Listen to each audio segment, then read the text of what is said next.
Bem-vindo a mais um podcast Aprendendo com Elas. E hoje nós temos um tema super interessante. Eu sou Simone de Túlio Romeiro, da Igreja Cristã da Trindade, e quero falar para você curtir esse podcast, comentar, compartilhar, se inscrever e ativar o sininho para receber as notificações. Hoje nós temos um tema muito interessante: mãe atípica. O que será que é uma mãe atípica?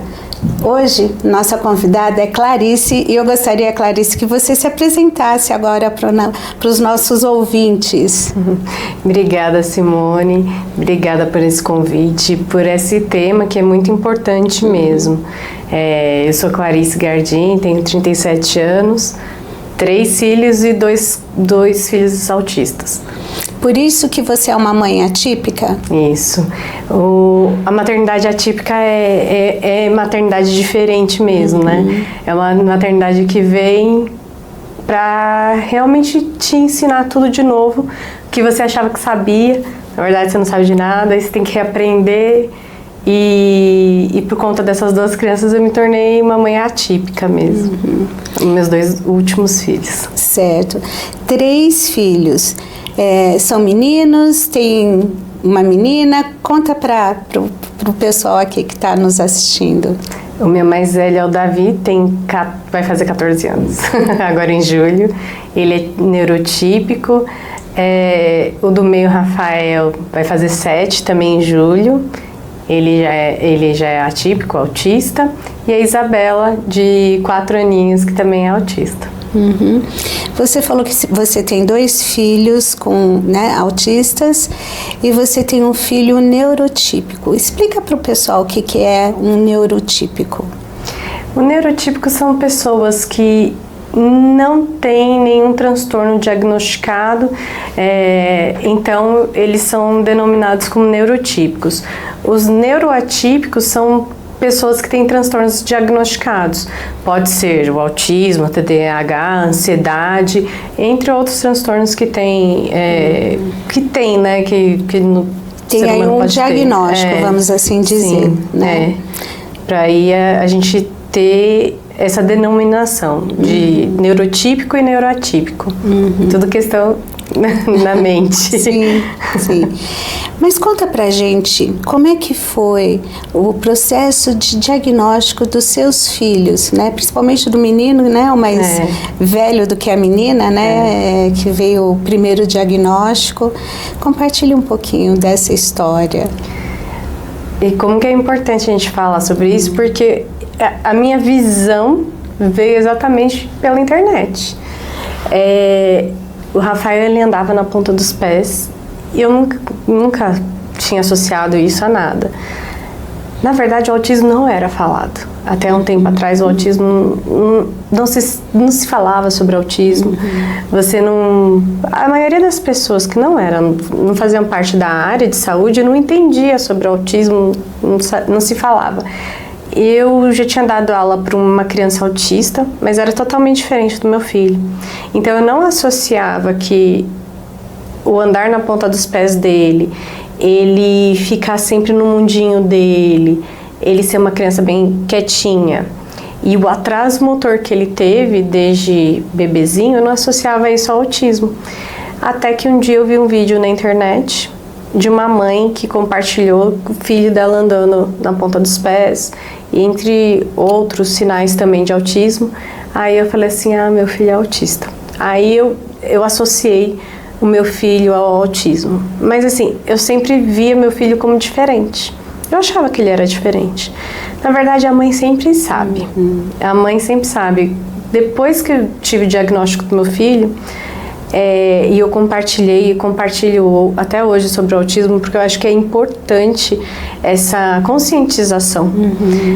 Porque foi assim que eu entendi que eu tinha um filho autista. Foi através de uma conscientização que uma outra mãe fez. E por ser tão importante assim, eu sempre compartilhei. E aí algumas mães viraram para mim, amigas minhas, conhecidas, chegavam para mim e falavam assim: Clarice, eu sinto que meu filho é diferente também. Será que ele é autista? Será que... E aí eu falava assim, bom, sempre, na dúvida, a mãe sempre sabe. A mãe sempre tem aquele olhar, ela compara com outras crianças, então ela sempre sabe. Na dúvida, sempre tem que ir atrás. É o que eu falo, vai atrás, é a melhor coisa. Você está falando um aspecto muito importante, Clarice, porque eu acho assim, a mãe, ela tem um feeling, né? E eu imagino a luta, né? Assim, não, tá tudo certo, não, tem algo errado, não, tá tudo certo. Acho que é cisma, né? Porque às vezes ao compartilhar com outras pessoas, você está procurando coisa onde não tem, imagina, é coisa da tua cabeça, e eu acho que nesse processo de entender e fechar um diagnóstico, porque para se fechar um diagnóstico é uma caminhada, não é um único aspecto que pode classificar, né? Eu acho que assim, é um conjunto de coisas que você vai olhando e aquilo vai se somando. Eu acho que a informação é extremamente necessária e importante, mas eu penso assim que para a mãe é um processo muito angustiante, porque são muitas vozes, né? Às vezes na família, às vezes de profissionais que não estão habilitados para poder ajudar nesse processo de fechar um diagnóstico, e isso dificulta e retarda ainda mais todo o processo. Então, é interessante observar isso, triste por um lado, né? Porque, enfim, traz os conflitos internos, né? Mas é interessante perceber que a mãe, ela tem esse feeling que ela deve olhar para isso, não desconsiderar e não achar que isso por si só já é um fator determinante de diagnosticar a criança. É uma somatória de coisas. Mas a partir dessa desconfiança, entendendo, é claro, que cada criança tem um ritmo, cada criança no seu desenvolvimento, mas dentro daquilo que é esperado, né? E mais tarde eu gostaria até que você falasse um pouquinho se o processo de diagnóstico tanto do teu garoto quanto da tua menina foi a mesma coisa ou houve uma diferença, porque o autismo não é igual, extremamente, quer dizer, toda criança que tem autismo é daquele jeito e nada muda, porque ninguém é robô, né? Existem as diferenças, né? Então eu penso assim que falar sobre isso é extremamente importante, até porque às vezes tem alguma querida que está nos ouvindo e está lá angustiada. Olha, eu sinto que tem alguma coisa aqui, eu não sei exatamente o que é. E às vezes não é só por uma questão do autismo, às vezes é por outras questões também, né? Assim, olha, eu senti, eu não tinha compreensão do todo, do que era, mas eu tinha ali algo que me incomodava a respeito disso. Eu acho que a internet tem um papel tão fundamental nisso, porque quando eu levei para pediatra, eu enumerei os sinais de autismo que meu filho tinha. Ele tinha 2 anos, aí eu levei para pediatra. E ela falou assim para mim: não, mãe, menino é mais preguiçoso, cada criança tem seu tempo, vamos esperar mais um pouco. E ele não tinha apresentado fala.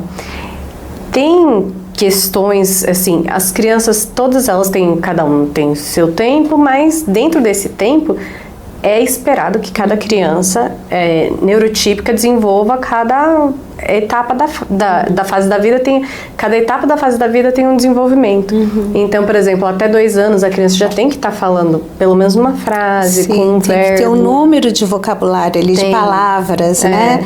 É óbvio que ela não vai estar discursando feito uma pessoa adulta, mas é esperado ter ali, né, um número. Porque uma criança neurotípica, mesmo cada um falando numa fase, por exemplo, uma fala com 9 meses, a outra com 1 ano, mas desenvolve.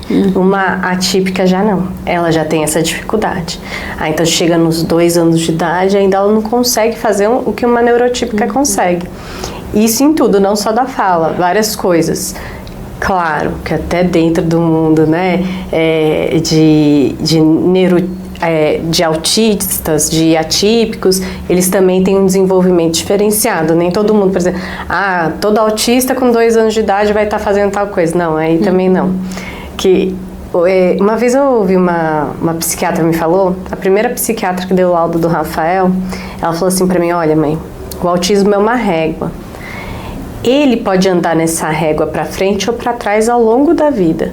Não é porque ele é o Rafael é nível 2, sempre foi desde quando a gente descobriu, mas dentro do nível 2, ainda dentro do nível 2, ele pode estar aqui, como ele pode estar no meio, como ele pode estar no final, ele também pode andar dentro do nível, e do 1 e do 3 também, ele vai andando.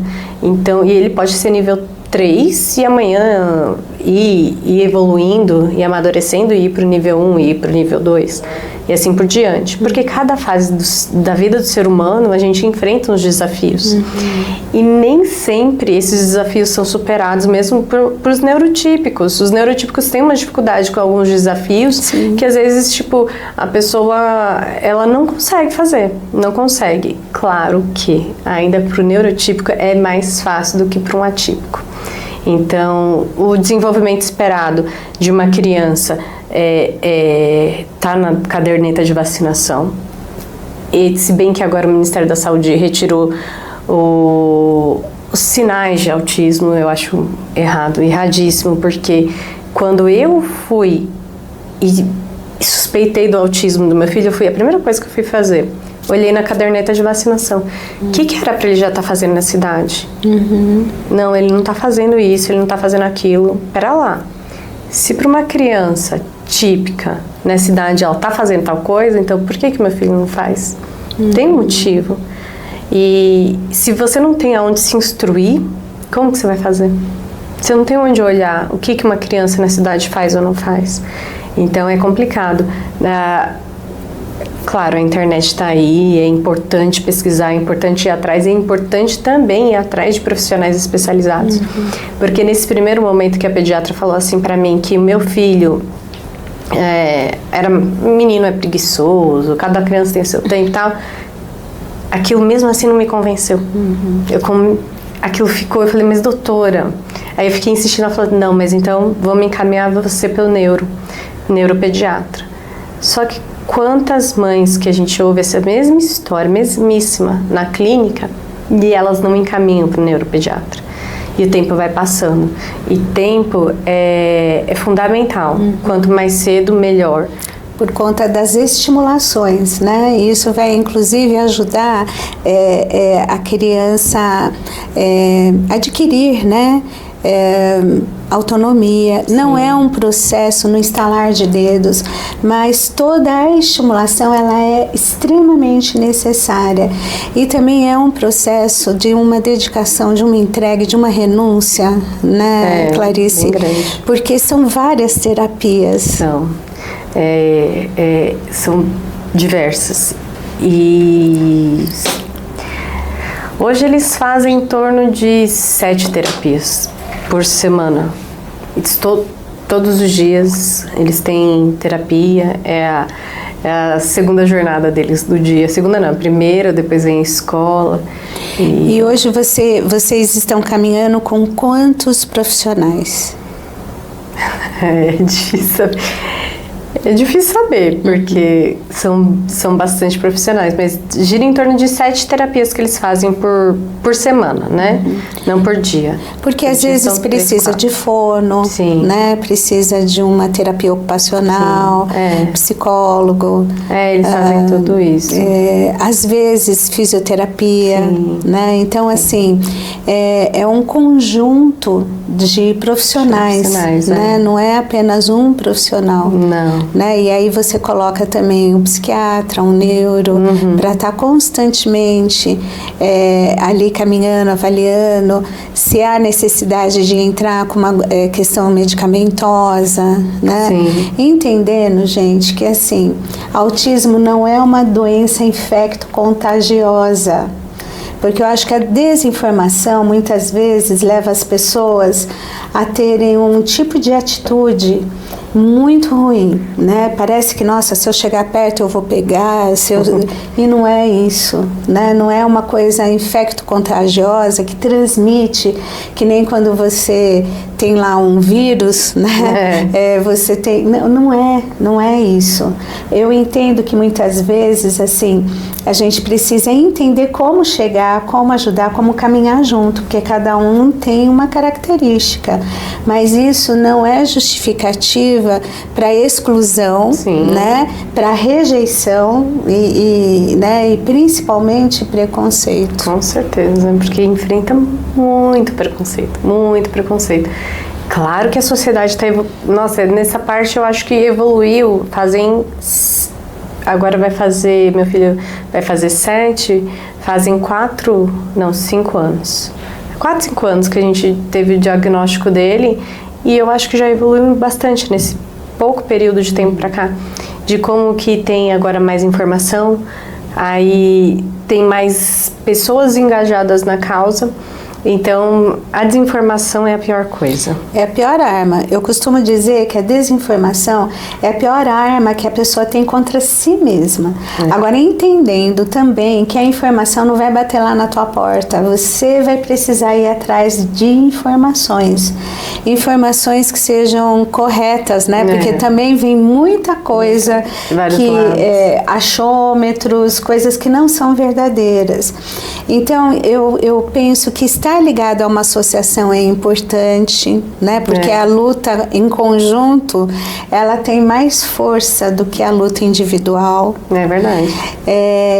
Porque eu acho que tem direitos adquiridos, que foram direitos que muitos lá atrás lutaram, e ainda tem muita coisa para lutar, para se conquistar, né? Então, tudo isso é importante. É por isso que você vai ter que ler, você vai ter que ir atrás de informações, e isso vai ser libertador também, né? Porque você vai estar com conhecimento de causa, e quando você precisar percorrer algum caminho, você já tem uma rota ali para te ajudar. Porque às vezes, né, se por um lado as pessoas estão conhecendo mais, e graças a Deus por isso, por outro lado ainda tem pessoas que deveriam conhecer e não conhecem. Eu tenho às vezes me deparado com situações em que escolas começam a rejeitar, né, matrículas, não querem colocar profissionais para estar acompanhando a criança, e não querem investir nos profissionais que já compõem ali o quadro de funcionários para um crescimento, para um aprendizado, porque isso faz parte da realidade, né? E o quanto é necessário entender sobre isso, porque, mais uma vez, a desinformação, ela sempre vai, e tem pessoas que acham que aquilo que elas pensam é a lei, e não, a coisa não funciona dessa forma. Certeza. Né? Com certeza. E você falou de escola, eu acho importantíssimo mesmo trazer essa pauta. Por quê? Porque hoje é muito difícil uma escola particular aceitar um autista. Eles não podem negar verbalmente, pela lei, mas eles falam assim... Eles dificultam, né? E eles falam assim, não, a gente já preencheu a quantidade de vagas. São duas crianças especiais por sala, que a lei determina, né? Então eles falam assim, a gente já preencheu, e na verdade não. Porque várias famílias, quando a gente vai atrás, a gente tem que não fala. A primeiro momento você nem fala que a criança é autista. Só fala que você está a fim de conhecer a escola, se tem vaga. Primeiro momento eles falam, tem. Aí na hora, mas é autista. Então não tem. Então aí a gente já vê que, tipo, muitas escolas particulares têm, isso para mim já é um preconceito mesmo velado da escola. Eu tenho até um certo pé atrás com as escolas particulares, embora eu estudei minha vida inteira em escola particular, eu tenho um pé atrás porque em clínicas o que você mais ouve todas as mães falando tive problema em escola particular. Tive problema, porque aí quando eles aceitam, quando eles falam, tá bom, eles fazem de tudo para dificultar a vida daquela criança em ambiente escolar. Às vezes a criança está sofrendo bullying, todo mundo vê, ninguém faz nada, porque eles querem mais que saia. Por quê? Porque é um gasto a mais que eles têm, que às vezes eles têm que contratar uma pessoa para ficar com essa criança, então essa criança vai ter um custo a mais do que aquela outra que é típica. Só que aí eles não param para pensar qual que é o propósito de você ter uma escola. Quando você se formou, quando você falou assim, eu quero um negócio, não era para mudar vidas? Ou era só para única e exclusivamente ganhar dinheiro? Então aí a gente vê a diferença. E aí, se a pessoa está com um objetivo de vida só de ganhar dinheiro, realmente um autista, para ela, é um peso, né? E nas escolas públicas a gente ainda encontra um maior acolhimento. E nas escolas da prefeitura, então, nem se fala. Você sabe que eu tenho ouvido muita coisa boa a esse respeito de escola pública, principalmente a pré-escola, né? As creches, que muitas vezes elas já levantam a lebre no dia a dia com a criança, chamam os pais e dizem, né? Olha, seria interessante fazer uma investigação com teu filho, porque a gente tem observado um certo atraso. Eu já tive alguns relatos nesse sentido. Eu falei assim, puxa, que coisa boa, né? Importante. Que isso pudesse se propagar para todas, né? Todas as pré-escolas públicas, particulares e as escolas também, porque é muito importante, né, ter isso. Agora, infelizmente, essa questão da ganância por dinheiro. Nossa, é a pior coisa. Também eu já vi relatos de instituições que recebiam uma verba do governo para o atendimento de crianças atípicas, principalmente adultos, né? Porque essas crianças crescem, né? Então, propondo ali terapias que não aconteciam, inclusive falsificando a assinatura de pais, dizendo que isso estava acontecendo e que quando isso veio à tona, né, a escola chegou a ser fechada, e aí você fala assim, puxa, que pena, né? Porque assim, por que não fazer a coisa certa? Né? São vidas, são vidas, né? Onde está a ética, a responsabilidade com o ser humano. Né? Com o ser humano. Então, infelizmente, a gente sabe que isso acontece, é muito triste lidar com essa realidade perversa. Verdade. A ganância do ser humano, claro, quem é mais vulnerável sempre sofre mais com a ganância. Agora está tendo a questão dos planos de saúde, que eles estão cancelando em massa as pessoas autistas em tratamento, coisa que é ilegal eles fazerem, eles não podem cancelar convênio unilateralmente, ou seja, só da parte deles, em pessoas que estão em tratamento. Eles podem cancelar unilateralmente se não tiver em tratamento, mas em tratamento eles não podem fazer isso, eles estão fazendo. E mesmo para esse cancelamento existem critérios, né? Existem critérios, mesmo que a pessoa não esteja em tratamento. Por isso que é importante, mais uma vez, a informação. Porque quando você chega lá, você é notificado que o seu plano foi cancelado. Você se sente perdido, né? Puxa, e agora? Como é que vai ser? Eu sozinha vou agora... Não, né? Tem os órgãos reguladores, as associações, né, que você pode estar junto, sabendo quais os caminhos a percorrer para reaver isso, né? Porque não pode ser uma coisa de interesse de um só, né? No caso, os planos de saúde, porque infelizmente a gente sabe que o interesse econômico ali é muito maior grande, do que... Né? Do que pensar no ser humano. E você sabe, quando eu me descobri mãe atípica, eu ouvi uma frase que me marcou. Quando você se descobre mãe atípica, você sabe que você nunca mais vai poder ficar sem um plano de saúde, porque no SUS é impossível você conseguir uma terapia. Uma não, a terapia multidisciplinar. Né? Tudo aquilo que é necessário. E quando consegue é só por um período de tempo, porque são muitas pessoas, né? Aí tem que ter essa rotatividade.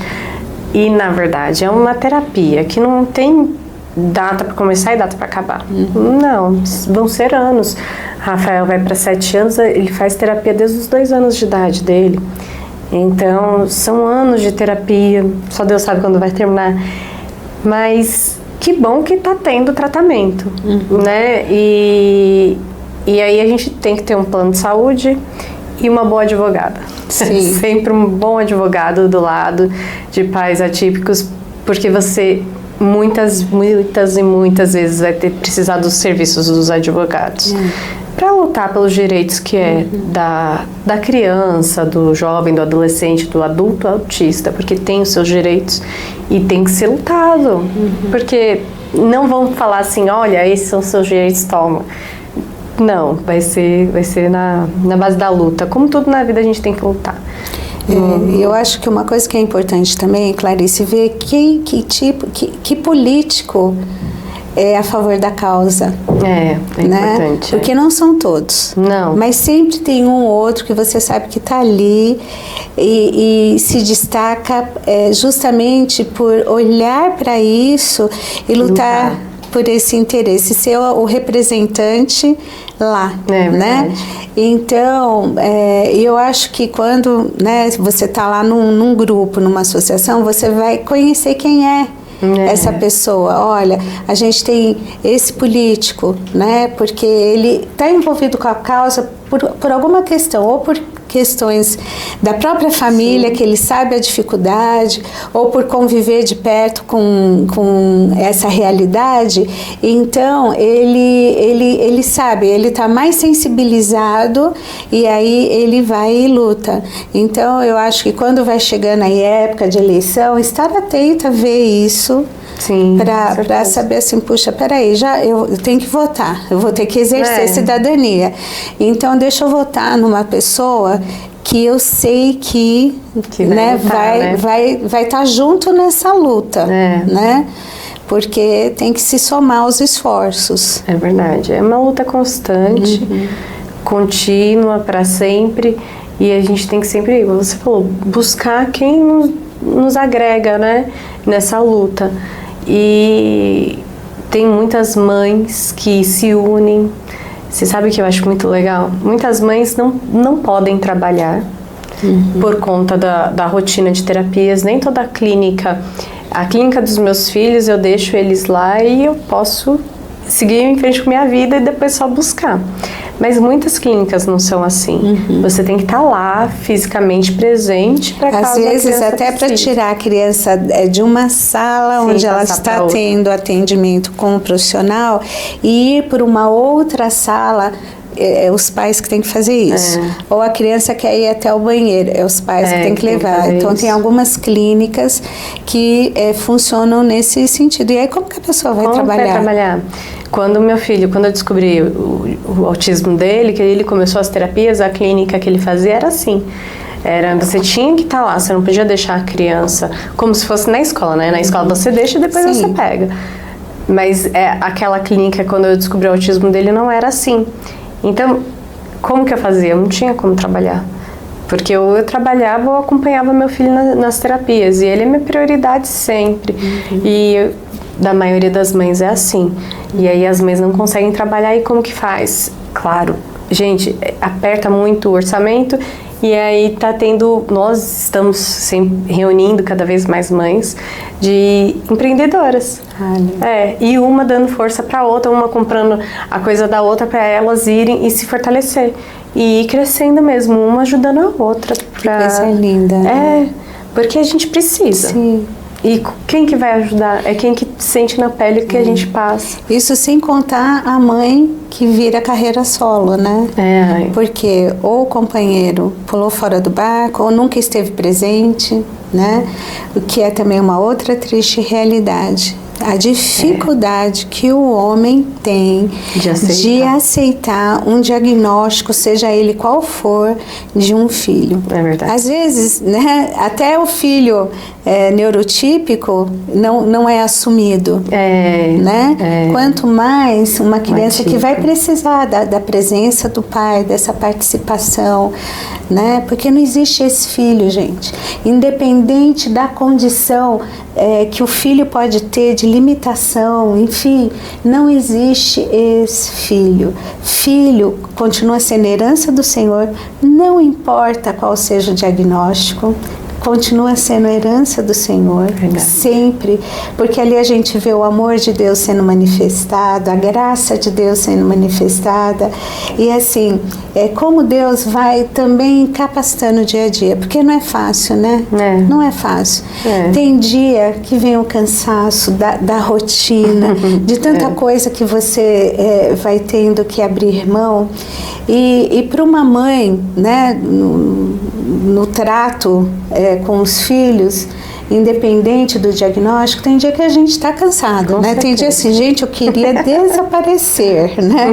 Por algum tempo, para me refazer e voltar.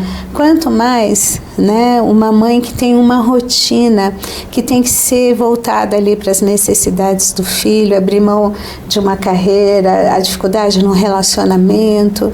Então, assim, uma rede de apoio é extremamente importante e necessária. É muito importante. Então, assim, eu fico emocionada, gente, de ver a garra de mulher, né, como ela se une e a partir da dor dela, ela se sensibiliza pela dor do outro e vai dando essa força, né? Porque assim, nessa tua rotina você já deve ter tido muitas experiências, né? Por exemplo, de estar lá na clínica e aí chega aquela mãe que já está lá mais tempo e vai compartilhando algumas coisas, e tem aquela mãe que está chegando e assim, onde é que eu tô pisando? Que tudo isso para mim é novo, eu tô tentando assimilar e muito assustada com tudo, que precisa ser acolhida também, né? Então, eu gosto sempre de pensar que das dificuldades, das crises, surgem grandes oportunidades. Né? E se as pessoas, se as clínicas, as escolas, os convênios, os postos de saúde, enfim, entendessem isso e acolhessem, gente, seria uma promoção de saúde emocional tão grande e necessária, né? Porque o ser humano cada vez mais está doente emocionalmente falando, né? Porque falta isso, né? Falta essa. Então eu fico assim emocionada de ver o quanto a dor sensibiliza o outro e o torna mais humano, né? De perceber, não, vem cá, olha, aconteceu isso comigo. No começo eu chorava muito. Eu já ouvi relatos de mães que chegavam, né, e ficavam com fone, porque não aguentava ouvir as outras mães falando, porque ela ainda estava assimilando para ela o que estava acontecendo, e ela ficava assim tão aterrorizada que ela falou, eu não posso, ela não queria conversar com ninguém, né, porque é um momento, você está assimilando, você está digerindo, mas aí assim, às vezes escuta uma coisinha, opa, né? Outra, você sabia que você tem aí direitos para algumas questões? Para mim foi difícil passar por isso. Aí vai se permitindo, né? E aí quando vê, já está ali interagindo, né?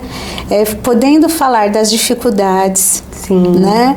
Gente, tem dia que eu não aguento, olha, hoje tá difícil, olha, né? E tem dias de compartilhar assim, puxa, aquele dia eu tava mal, mas hoje eu tô bem, hoje eu posso dar colo. Aquele dia eu precisava de colo, mas hoje eu já consigo dar um colo. Como é importante essa troca, sabe? É muito importante. Eu fiz amigas valiosíssimas nesses períodos. Já passei bastante clínica. Mas é uma via sacra, né? Porque as clínicas mudam, aí depois a gente que mudou e aí foi. Mas eu fiz amigas importantes dentro das clínicas e como que é importante essa troca entre a gente. Que nisso a gente vai aprendendo também uma com a outra. Às vezes a gente, de verdade, a gente não sabe o que fazer. O filho não vem com manual. E um filho atípico muito menos, porque ainda tem muito a que ser estudado, ainda tem muito a que ser descoberto. Então, você às vezes fica sem chão, você fala, e agora o que eu faço? Aí você tem outra companheira mesmo, uma parceira, que fala assim, olha, comigo já aconteceu assim, tenta fazer assim, tenta fazer assado. Às vezes não vai ser a mesma coisa, às vezes pode ser que não dê certo, mas às vezes pode ser que dê muito certo. Mas só de você ter alguém que passa pela mesma coisa, ou parecido com o que você passa, e te ouve, e fala, igual ontem eu vi uma mãe falando pra mim, ela falou assim, nossa, Clarice, eu me vejo na sua situação porque eu já passei isso com meu filho. Então isso daí já te dá um calento, sabe? Que é o que a gente precisa também. Às vezes a gente, você falou, às vezes a gente também precisa de colo. A gente precisa de alguém que veja, porque o que eu vejo que a sociedade olha pra gente, mãe típica, e pensa, nossa, tadinha. Já falaram isso pra mim, por isso que ele fala. Que pensa, tadinha, nossa, 2 filhos, nossa, coitada, deve sofrer tanto. Uma vez eu fui numa ginecologista, ai que horror. Ela virou pra mim e falou assim, nossa, como que você consegue ainda sorrir com 2 filhos autistas? Gente. Aí eu falei assim, é porque eles são a coisa mais importante da minha vida. Eles são a bênção de Deus na minha vida. E eu sorrio mesmo que meus filhos são minha preciosidade, não é porque eles são autistas que pra mim é uma maldição. Já ouvi tanta coisa horrível. Não. Nunca é uma maldição. Nunca gente, é. Né? Como... Ontem eu até falei uma coisa para um pai. Gente, como pode, né? A gente não vê um autista saindo e fazendo... roubando, matando. Claro que, gente, isso é coisa bobeira da minha cabeça, mas eu falei assim, o autista é tão gente boa que ele não quer encher o saco dos outros, ele não quer ninguém encher o saco dele, ele tá lá no mundo dele, tá tudo certo. Ele falou assim, ai, Clarice, como que você é? Eu falei assim, não, mas é só pra descontrair, né? Porque só pra você parar pra pensar, o autismo não é um peso, o autismo não é um problema, o autismo não é uma doença, ele é um transtorno e não tem cura. E se Deus permitiu que esse transtorno estivesse na Terra, assim como ansiedade, depressão, TDAH e os diversos transtornos que tem, se Deus permitiu, é porque eu acho que a gente tem muito ainda que aprender. E o autista, de verdade, eu conheci tantos autistas já maiores, me ensinam tanto como você conseguir enxergar o outro, entendeu? Porque eles, muitas vezes, eles não são enxergados da maneira que eles deveriam. Eles são enxergados como coitadinhos, entendeu? E eles não são coitadinhos, eles são pessoas com capacidade muito grande, diferente das nossas, e tá tudo bem. Nós temos um tipo os neurotípicos têm um tipo de capacidade para tais coisas e os atípicos para outras, e tá tudo certo. Sim. Eles estão para nos ensinar a ver o mundo de outra forma. E nem sempre o diferente é ruim. O diferente é diferente e é complementar. É por isso que o símbolo do autismo ainda é essa do quebra-cabeça, né? Claro que foi mudando, tem outros símbolos também, mas eu acho que a principal que todo mundo sabe, encontra, é o símbolo do quebra-cabeça. Porque vai encaixando, são peças, né, que se encaixam. E, de fato, são pessoas únicas, igual todos nós somos únicos, mas são pessoas que pensam diferente da gente. E, com isso, se surgiram grandes gênios também, né? Sim. Einstein, dizem que Einstein era autista porque ele tinha uma dificuldade muito grande com o idioma dele, mas uma facilidade muito grande com matemática. Ele demorou muitos anos para começar a falar também. Elon Musk, ele é autista. O homem mais rico do planeta, né? Então, por quê? Aí a gente para e pensa, por que pessoas tão brilhantes assim são autistas? Porque eles conseguem ter um raciocínio diferente da gente, eles conseguem enxergar uma maneira diferente da gente. Mas também a gente não pode imaginar que todo autista vai ser o cara mais inteligente do mundo, o rico, não. Todo autista é único, igual nós. Eles conseguem ter uma visão diferente da vida, um raciocínio diferente, utilizar uma parte diferente do cérebro para raciocinar em tais coisas, mas nem por causa disso que vão ser também, ou todos vão ser hiper inteligentes, mas nem por causa disso que também a gente pode subjugar o autista. De achar que ele não vai aprender, que não vai saber das coisas, como eu já vi pessoas subjugando meu filho, entendeu? Ah, ele não entende. Eu falei, não, ele entende sim, ele entende. E ele entende tudo que você fala, ele só não consegue expressar aquilo que ele está pensando ou sentindo naquele momento. Mas ele entende. Ele tem o cognitivo preservado, então ele tem o raciocínio. Não é porque ele não está expressando aquilo que ele está vivendo que ele não tem entendimento, né? Então, eu acho que assim, só para juntar tudo isso, o autista ou qualquer outro tipo de pessoa, ela é única e individual. Não dá pra gente subentender, só porque é autista, então sempre vai ser desse jeito, sempre vai ser o gênio, ou então sempre vai ser muito burro, porque muita gente acha isso, acredita isso, que o autista é burro, com essa palavra mesmo que eu já ouvi. Então, não dá pra você subjugar uma pessoa só por conta do transtorno dela. Você tem que acolher, porque muitas vezes esse transtorno traz dificuldades, nem sempre são dificuldades de raciocínio, nem sempre são dificuldades motoras, nem sempre. Tem vezes que sim, mas nem sempre.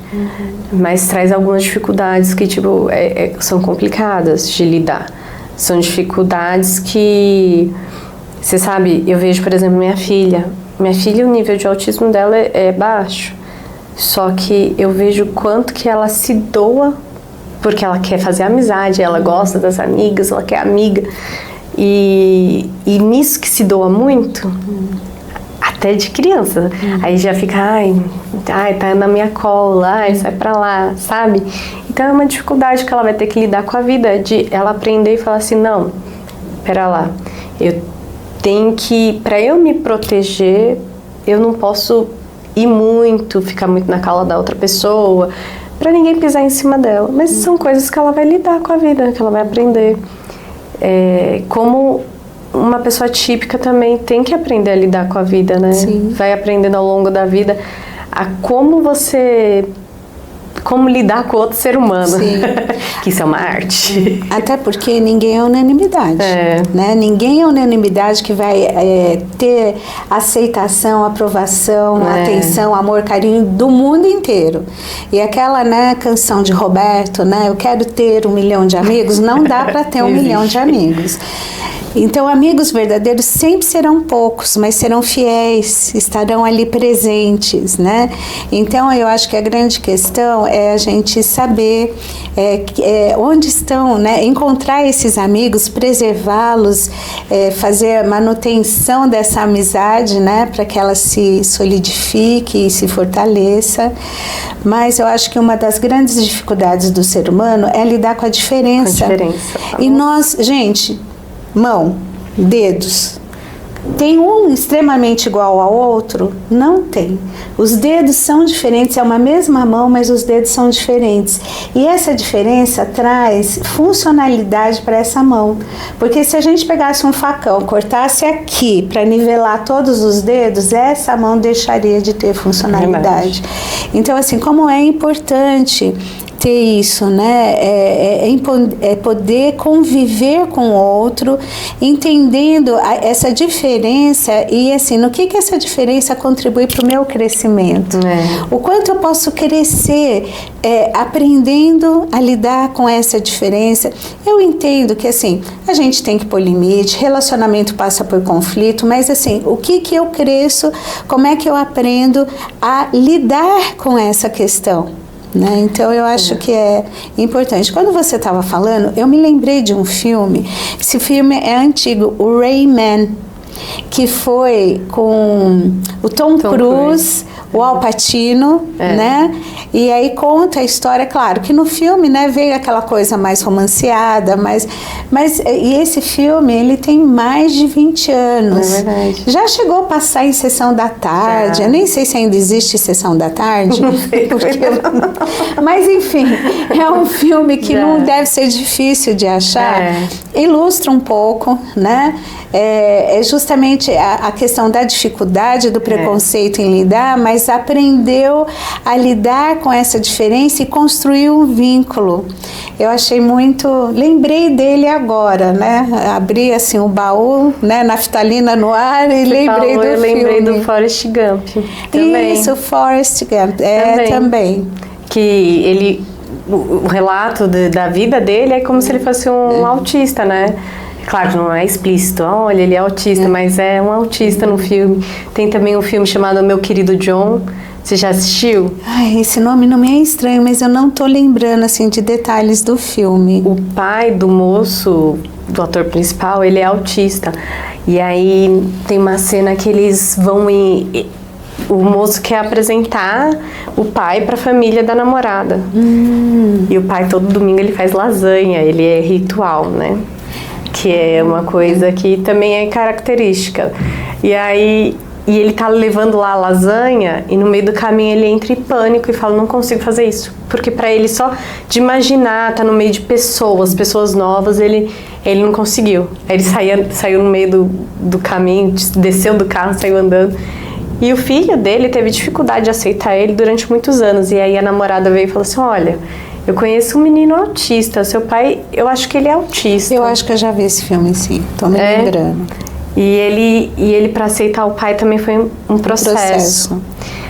Eu acho interessante esses temas serem abordados. Eu acho importantíssimo. Mas uma coisa que eu vejo que nesses filmes não foi abordado. A o autismo é genético. Então toda a parte de estudo geneticista, né? Sim. Estudo genético, né? O autismo é genético. Então quando você descobre uma criança autista, tem pessoas autistas na família. Existe uma grande porcentagem de que na família tem ali algum histórico, né? Sim. É que nem o TDAH. Né? Pode, né, assim... Vasculhar que tem mais gente. Tem TDAH na família. Né? Se não é com os pais, é com os tios. Tem alguém ali. Tem, né? E quando não é da família de um, é da família do outro. Sim. Tem que... E assim... Por que o diagnóstico é importante? O diagnóstico liberta a pessoa. A pessoa consegue se entender e falar assim, então é por isso que eu era desse jeito. Então por isso que eu reagia desse jeito, por isso que tal coisa, eu tive tal atitude. Porque eu sou assim. É libertador o diagnóstico. Sim. Muitas vezes eu já vi mães falando assim, eu não vou ficar, eu tô vindo fazendo terapia com ele, mas eu não vou ficar indo atrás de diagnóstico não, porque não vai fazer diferença na vida dele. E faz, na vida do ser humano faz. Você se conhecer faz total diferença. É importante a gente ter um conhecimento próprio de si. O ser humano, muitas vezes, ele busca conhecimento de diversas coisas, menos de si próprio. De se olhar para dentro de si, de se conhecer, de se aceitar também, né? Então, quando você vê uma criança autista, você vê uma família que tem algum caso autístico, não é possível, só que a melhor coisa é a aceitação. É você aceitar seu filho, aceitar aceitar seu marido, aceitar quem quer que seja, porque o diagnóstico traz consigo também essa libertação. Você fica liberto, você sabe quem que você é, o porquê que você é, do jeito que você é, e também traz os seus direitos, né, consigo, e também você consegue buscar uma ajuda em coisas que você tem uma dificuldade, fazer uma terapia, se necessário, já um adulto, né? Até porque hoje a gente tem os diagnósticos tardios. Sim. Se tem sido um avanço, os diagnósticos precoces, né? Quando começa a observar no desenvolvimento da criança ali alguns indícios, né? Que levam a uma suspeita, que aí vai para uma análise para se fechar um diagnóstico. Hoje também a gente tem os diagnósticos tardios, né, que infelizmente não foram feitos lá, mas assim, você está trazendo um aspecto muito importante, Clarice, porque quando há necessidade de um diagnóstico, é porque tem alguma coisa que não está bem, né? E aí, assim, ó, precisamos entender o que não está bem para poder saber o que fazer em relação a isso. Nenhum diagnóstico deve rotular ninguém, né? E nenhum diagnóstico é um carimbo que traz, né, incapaz, né? Não é isso. Mas um diagnóstico, ele é libertador, sim, porque de repente para a pessoa fala assim, então é isso, porque eu tinha a sensação, eu tinha ou a mãe em relação ao filho, ou mesmo um adulto, olha, agora para mim faz sentido, por que as coisas aconteciam dessa forma? Porque às vezes a pessoa era taxada ali, você é um preguiçoso, você é um desinteressado, você é isso, você é aquilo, e não é isso, né? Então o diagnóstico, ele traz assim, bom, tá, é isso, né? Se por um lado traz um alívio, né, de saber o que é, por outro lado, assim, tá, e agora o que eu faço com isso? O que eu faço com isso? A partir desse diagnóstico, qual é o caminho que eu tenho que seguir, que eu tenho que trilhar, né? Então, são processos, são conquistas, e eu acho que é muito importante isso, né? Um diagnóstico, ele nunca deve ser algo de classificação do ser humano, porque continua sendo ser humano, né? Continua sendo ser humano. E todo ser humano, com diagnóstico ou sem diagnóstico, é a imagem e semelhança de Deus. Todo filho é herança de Deus. E eu costumo dizer, Clarice, que todo ser humano vem com defeitinho de fabricação. Não tem um ser humano perfeito. É verdade. Nem um neurotípico. Com certeza. Você entendeu? Não existe ser humano perfeito, porque a gente já herdou isso lá do Éden. Só que tem algumas coisas que lá no nascimento, no momento do parto, já se evidenciam. Algum tipo de síndrome, alguma má formação. Lá você já detectei qual é o defeitinho de fabricação que esse ser humano trouxe com ele, que ele vai ter que aprender a conviver. Aí ele fez o diagnóstico, qual é o tratamento, qual é a estratégia para poder lidar com essa questão específica. Agora, aquele que não descobre logo de cara, né, vai passando por coisas, e tem essa dificuldade de perceber qual é o seu defeitinho de fabricação que veio, não tem escolha, gente, veio no pacote, né, veio no pacote. Consequências da queda. Agora, quando a pessoa não sabe, ela tem muito mais chance de virar refém daquilo. Com certeza. Virar refém, e o quanto isso atrapalha a vida, atrapalha no relacionamento com Deus, na vida familiar, na vida profissional, e vai se arrastando vida afora. Então, assim, todos nós, não tem um que possa dizer sou perfeito. Não tem, né? Eu acho que só Adão e Eva que não nasceram com o defeitinho de fabricação. Obviamente Cristo nunca nasceu e nem adquiriu, porque Adão e Eva não nasceram com o defeitinho de fabricação, mas adquiriram, né? Cristo não nasceu e não adquiriu, né? E assim, como Deus nos aceita. Deus nos aceita, apesar das nossas limitações, das nossas falhas, das nossas imperfeições.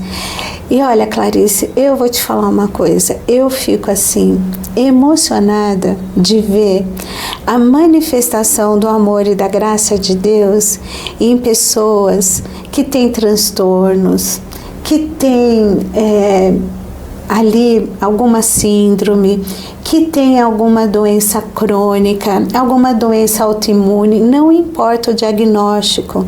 Eu fico assim, tão emocionada de ver o amor e a graça de Deus manifestadas, né, na vida dessas pessoas. Sim, que é lindo. Eu lembro que isso já tem muitos anos. Uma vez eu estava numa festa de aniversário de uma pessoa conhecida e ela foi me apresentar um sobrinho dela que tinha síndrome de Down. E um menino assim, 6 ou 7 anos, uma espoletinha, correndo, brincando, sendo criança, porque ele era criança. E criança faz o quê? Corre, brinca, né? E aí ele foi e brincando lá, e ela chamou e ele veio, né? Aí ela me apresentou, olha, esse daqui é meu sobrinho, assim, assim, assim. Eu falei, nossa, muito prazer, você é muito lindo. E aí a tia falou para ele assim, ora por ela. Aí ele veio assim, ele olhou para mim, veio, colocou a mão na minha cabeça, orou para mim. Gente, que oração! Eu falei, meu filho, ora de novo aqui, porque eu quero mais dessa bênção. Coisa né? linda. A coisa mais linda, mais gostosa.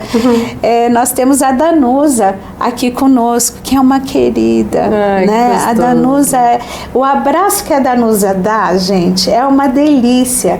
E na época da pandemia, né, o pessoal distante, eu falava assim, ai, deixa ela me abraçar, eu estou precisando desse abraço da Danusa. Ela vem, oi tia, e me abraça, mas ela é tão querida, assim, sabe, é um carinho, é um amor tão genuíno. Eu descobri meu propósito de vida, né, porque eu não tinha descoberto ainda meu propósito com Jesus, e eu descobri, depois que eu me converti, você vê como o Espírito Santo trabalha na gente. Antigamente eu não era muito fã de criança. Eu não gostava de criança. Depois que eu me converti, eu amo criança. Eu comecei a amar criança. De verdade, depois da minha conversão. E não foi uma coisa assim que eu queria.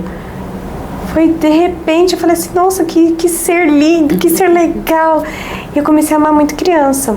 Só que depois que eu comecei a ter contato com crianças atípicas, gente, não, é sério, não tem abraço mais gostoso? Porque você sabe que, tipo, não é um abraço de, ai, que saco, ela tá pedindo, eu vou dar. Que eles são muito sinceros. Eles abraçam realmente se eles têm vontade de te abraçar. Sim. Se eles sentem a espontaneidade, a transparência, é um negócio assim... Gente, não, é muito gostoso. Tem um menininho com síndrome de Down na clínica que quando ele vê, ele abraça, ele beija, e aquele abraço assim, sabe, sincero, aquele beijo sincero. Tem coisa mais gostosa? Então, me fala, como que Deus errou? Deus não errou, Deus não erra nunca. Deus deu pra gente os atípicos, pra gente ter uma convivência com pessoas diferentes, com pessoas que vai mostrar pra gente aquilo que a gente não consegue enxergar. E olha, eu vou te falar, criança por si só, criança já é a coisa mais gostosa que existe. Mas uma criança atípica, ela é igual você falou, ela é tão sincera que quando ela te dá um beijo, é aquele beijo que ela tá com muita vontade de dar. É aquele beijo do coração, sabe? E aí você vê aquele carinho enorme, imenso. Aí que você sente o amor de Deus, sabe? Você fala assim, ai, gostoso. É o amor de Deus por mim. Como várias vezes eu senti através da vida dos meus filhos o amor de Deus pela minha vida. O Rafael foi uma criança muito desejada, de muita oração e jejum. E Deus falou comigo em sonho, falou que fazia uma aliança. Eu não sabia que eu estava grávida. Deus falou comigo em sonho, falou, Clarice, hoje eu faço uma aliança com você. A aliança que eu fiz com Abraão, Isaac e Jacó. Deus falou isso. E até aí eu não entendia, mas eu entendia que eu tinha engravidado. 2 anos depois que estava tentando engravidar. E o que significa, né, essa aliança, que depois ficou martelando na minha cabeça, o que Deus quis dizer aliança? Que aí, até que eu conversei com uma amiga, ela falou, Clarice, é a aliança da descendência. É a aliança da descendência. Eu falei, é mesmo. E aí eu falei assim, eu tô grávida. E mesmo fazendo exame e dando negativo, eu falei, não, eu tô grávida. Deus falou pra mim, então eu tô grávida. 4 meses depois eu descobri que eu tava de 4 meses. Olha. Mesmo os exames falando que não. Então, como que meu filho foi, igual eu já ouvi, né? Foi castigo? Nossa. Não foi castigo, foi presente de Deus para minha vida, meu filho. Você ter uma pessoa atípica na tua família não significa que aquilo é ruim. Não é, pelo menos eu penso assim, né? Eu já ouvi falar que tem uma pessoa que falou assim pra mim, isso foi castigo. Certeza que eu acho que quem faz mal para os outros paga nessa vida, você tá pagando. Eu falei assim, meu Deus do céu, eu tô pagando através da vida do meu filho, que é maravilhoso, meu filho é maravilhoso, a vida dele é maravilhosa. Eu não tenho como. Isso seria uma coisa ruim, né? Não tem como você pagar através de coisas boas. É igual eu te falei, é só um desafio diferente. Desafios a gente vai enfrentar ao longo da vida, cada um o seu, mas são desafios que não tem jeito, a gente vai ter que enfrentar. Eu acho também, Clarice, que tem a questão das conquistas, né? Que são, assim, alegrias. Parece pequenas coisas, mas elas são grandes conquistas, né? Quando começa a primeira palavra, alguma coisa que você tá ali há meses, né? Trabalhando na estimulação, tal e coisa. E de repente... Você vê o resultado, é muito gostoso. É uma alegria, né? É muito gostoso. Você sabe que faz pouco tempo, eu pedi pra minha irmã, eu falei assim, irmã, ora pelo meu filho, para que... Porque é angustiante para os pais quando a criança não consegue se comunicar. Porque vai sentir dor, vai sentir as coisas, ele não vai saber falar, estou com dor. Isso, Eu falei, irmã, ora pelo meu filho, porque ele tem andado meio inquieto e eu não sei o que é, e ele não fala pra mim o que ele sente. Hoje meu filho já fala algumas palavras não, ele fala palavras, né? Fala frases, se você falar pra ele, fala, aí ele fala. Não é de vontade dele, não. Porque ele não tem vontade nenhuma, não, de ficar trocando ideia. Ele deixa pra mim e pro pai dele, que a gente fala por eles. A gente fala mais do que boca. Aí eu pedi pra minha irmã, né? Eu falei, irmã, ora pelo meu filho. Menina, mas Jesus é tão maravilhoso. Que aí eu pedi pra ela orar. Acho que passou 2 dias. Ele veio e falou pra mim. Ele falou assim, olho, dói. Ele me falou que estava doendo. Ele falou mais coisas, ele ampliou o vocabulário dele. Claro, Jesus opera, sabe? Eu respeito muito a limitação do meu filho. Eu não fico forçando ele a fazer aquilo que ele não quer. Claro que tem coisas que a gente tem que forçar, não tem jeito, que a gente sabe que é pro bem. Mas tem coisas que... Você tem que respeitar o ser humano. Não é porque a criança não tem que ser respeitada, não. Você tem que respeitar. Você tem que forçar até um ponto, né? Depois você vê que a criança está cansada. Eles têm uma rotina muito pesada. Igual eu te falei, eles vão para terapia de manhã e de tarde vão para a escola. Chega de noite em casa. Chega, toma banho, come, dorme. Tem uma rotina de adulto mesmo, que a gente sai para trabalhar de manhã e só volta à noite. Então é pesado. Se chega de noite, eu não vou ficar forçando eles a fazer atividade, fazer isso, não vou ficar forçando, porque eu sei que é uma rotina pesada. Se eu, como adulto, eu fico cansada, eu fico estressada, como que uma criança não vai ficar? Então a gente tem que respeitar o ser humano, respeitar a individualidade. Quando eles conseguem fazer uma coisa mínima que seja, é uma festa. É uma festa. Porque ele se superou um limite. Ele se superou. E é tão legal. Quando eu vejo de mim, quando eu consegui superar os meus limites, eu fiquei tão feliz. Falei, caramba, eu consegui fazer coisa que eu não estava conseguindo antes, eu consegui fazer essa coisa. Imagina o filho, quando ele consegue. Como que não é gostoso você ouvir a primeira vez mamãe, sabe? Um filho típico, igual meu filho mais velho, ele falou mamãe com 9 meses. Então, quando eu tava com 2, 3 anos, eu já tava cansada de ouvir mamãe. Já tava falando de 5 segundos. Não é nem minutos, é segundos. Até hoje é assim. Mas quando foi os meus filhos atípicos, quando ele falou mamãe, eu falei, meu Deus, que lindo, que voz linda. Essa semana eu até falei pra ele, falei, filho, fala mais, você tem uma voz tão linda, tão gostoso ouvir sua voz. Mas claro, ele tem que ser no tempo dele, ele que tem que querer também. Na hora que ele quiser, eu tô aqui. Eu acho que o importante realmente é a gente sempre apoiar, sempre estar do lado do ser humano. E uma coisa que você falou, que foi uma coisa que eu ouvi uma amiga falando, no começo quando eu tive o diagnóstico do Rafael, ela falou assim, Clarice, diagnóstico não é sentença. Ele é um caminho, não é sentença. Então não sentencie seu filho achando que ele não vai ele não vai ser capaz de conquistar as coisas. Não sentencie seu filho.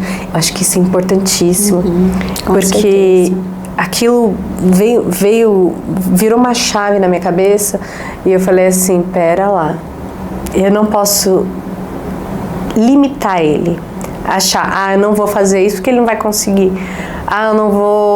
ele não vai conseguir fazer isso. Não, a gente não pode achar isso. O Rafael, antes dele falar as primeiras palavras, eu não sabia se ele entendia, eu não sabia se ele ia falar.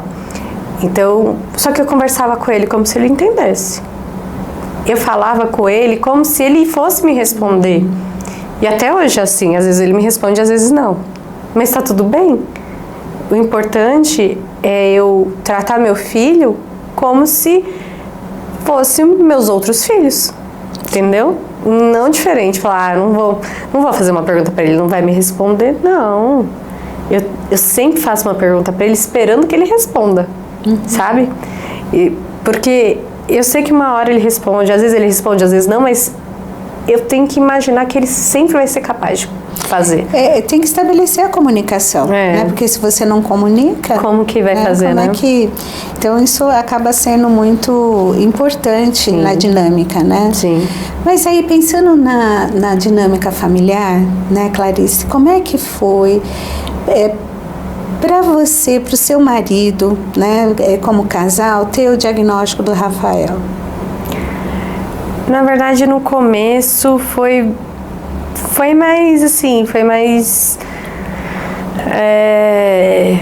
eu mesmo indo atrás, né?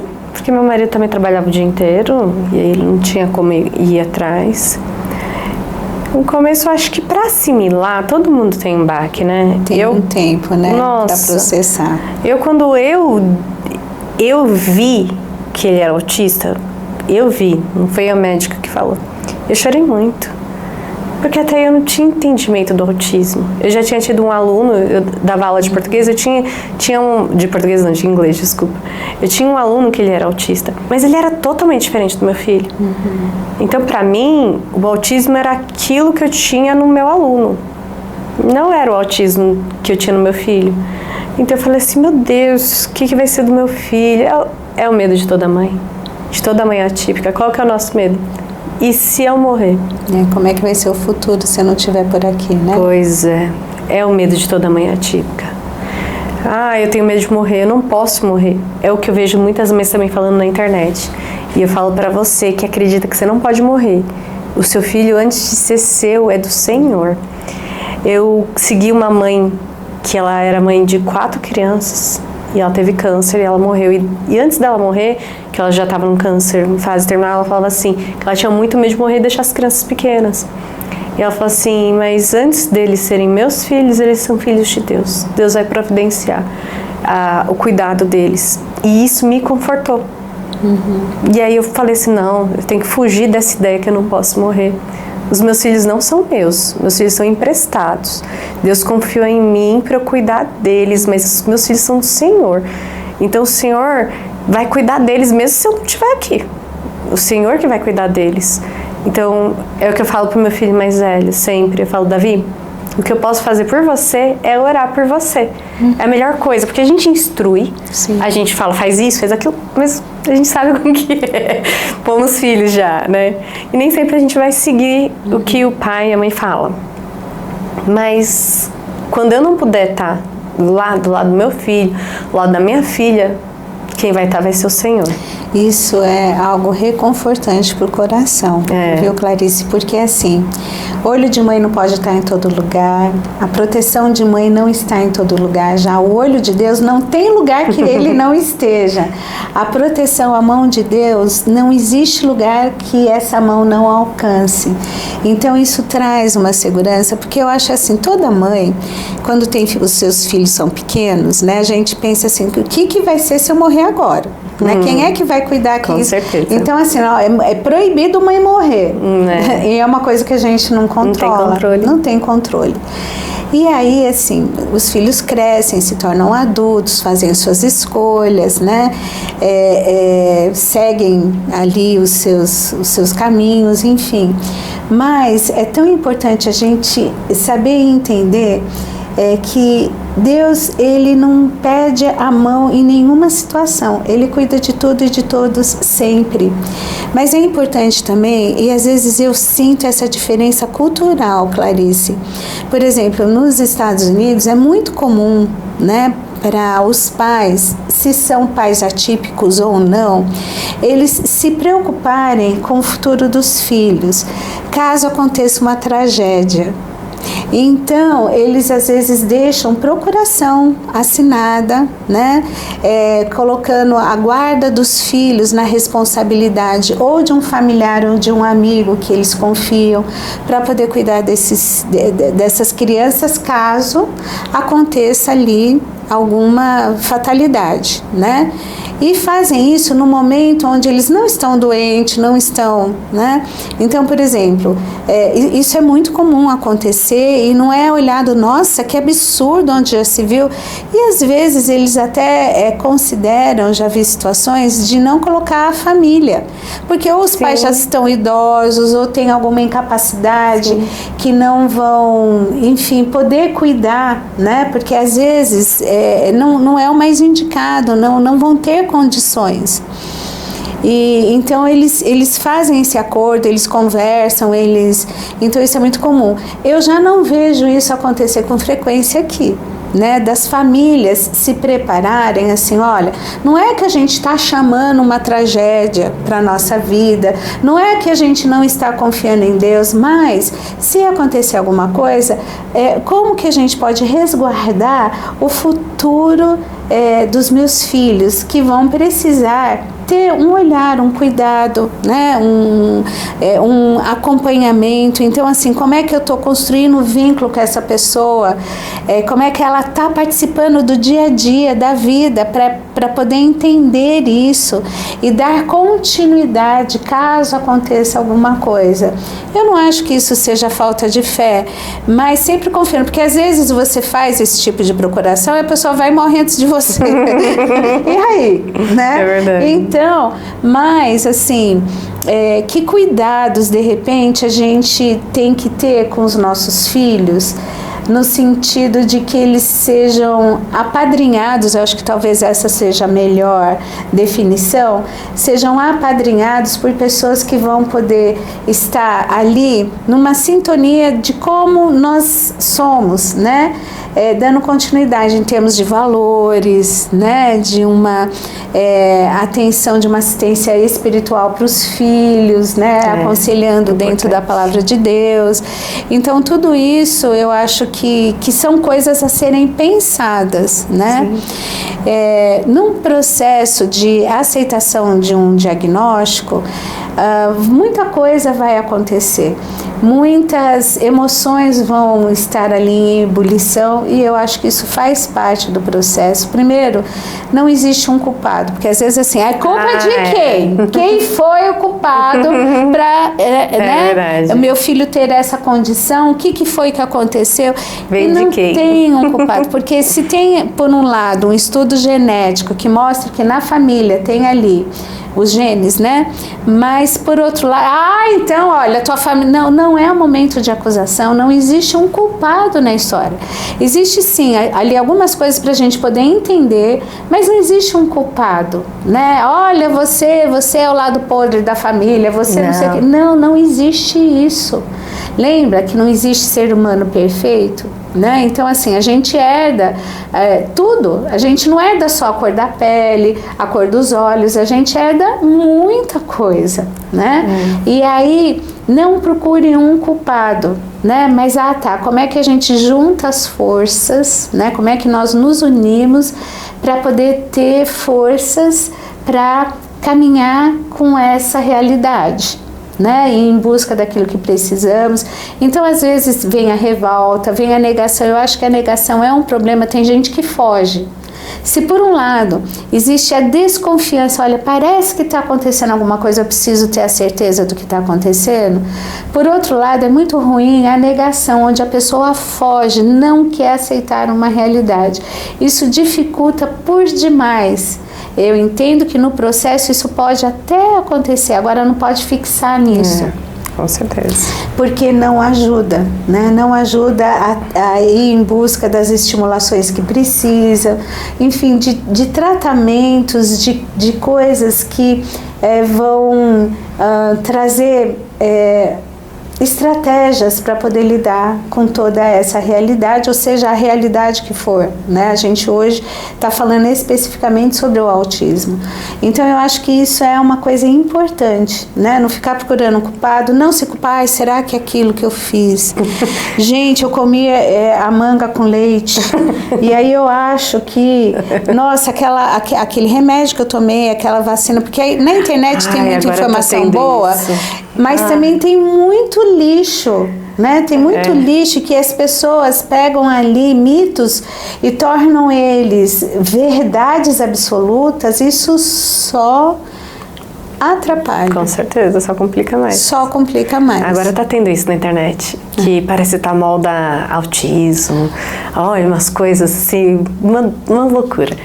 Tanto que quando a gente está inserido no mundo de clínica, a gente vai conversando com as pessoas, com os pais, você vai vendo que a maioria é genético. Não tem muito para onde correr, não, a maioria é genética. Claro que os estudos comprovam que 1%, 1 ou 2%, alguma coisa assim, não é genético. É ambiental, mas questão hereditária também. Sim. Tem ambiental e hereditária. Mas quando você vai vendo, você vai se inserindo no mundo, no meio, você vai vendo que não, realmente, não tem muito para onde escapar. Mas vai adiantar? Culpado é fulano, culpado é ciclano. Não adianta, não vai trazer a solução. A solução é buscar realmente o tratamento. Hoje já se sabe que o autismo, em maior parte, vem do homem, ou da família do homem, e só que, em contrapartida, a mulher não bloqueou. Então, se não bloqueou, teve um motivo também para não bloquear. Então, como a geneticista uma vez me falou, não existe culpado. Existe 2 DNAs que, somando, surgiu uma criança autista. E tá tudo bem. Tá tudo bem, a gente precisa dos autistas, a gente precisa dos TDAHs, a gente precisa de todos, né? Somos todos, igual você falou, imagem e semelhança de Deus. E a gente não pode ir pelos mitos da internet também, esses mitos da vacina, do paracetamol, que agora tá na moda. Tem uns médicos aí que estão falando isso, são uns médicos meio... Isso médicos revolta, de Instagram, falando paracetamol, que dá autismo. A solução sempre é ir uma fonte segura de informação e também você buscar por que não. A pessoa é autista e ponto, e vá atrás do tratamento. Como você falou da negação, não fica na negação. Por quê? Porque você pode estar prejudicando a vida do outro ser humano. O seu filho, enquanto ele não está recebendo tratamento, ele não está recebendo estimulação, ele não está sendo desenvolvido, não está desenvolvendo aquilo que era para ele desenvolver, que vai fazer falta lá quando ele for adulto. Então, sua negação não vai adiantar, ele não vai deixar de ser autista, de ser atípico porque você está negando. Mas isso vai dificultar ele de ter todo o tratamento que ele poderia ter e ter desenvolvido tudo que ele poderia desenvolver. Nosso cérebro tem neuroplasticidade, então ele desenvolve, os neurônios desenvolvem caminhos diferentes até 5 anos de idade, ou 4 anos de idade, 5, até 5 anos de idade. Agora eu não me lembro a idade.